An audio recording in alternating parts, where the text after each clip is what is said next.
Hi guys, আমরা এখন চাঁদপুরের শাহর রাস্তে ওয়াকওয়ে আসছি। এখানে হাঁটার জন্য মিনিমাম 2 কিলো রাস্তা দিছে। খুব সুন্দর একটা রাস্তা, চারিদিকে ধান ক্ষেত, পাশে নদী আর সাইডে এই রাস্তাটা দেখা যাক। পাশে নদী, সাইডে এই রাস্তাটা 10 ফিটের মতো হবে। সাইডে দেখা যাচ্ছে অনেক ধান ক্ষেত, আর এখান দিয়ে মানুষ সারি সারি হয়ে আসছে একটা পর্যটকের মতো।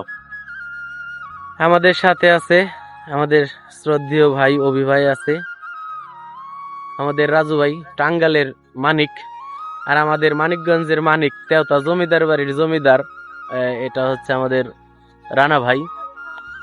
আর এই যে ক্যামেরাম্যান আমাদের আলামিন ভাই, কি সুন্দর ভিডিও করছে। এখন দেখা যাক, আমরা আর একটু এগিয়ে যাব সামনের দিকে, আপনাদের দৃশ্যটা দেখাবো।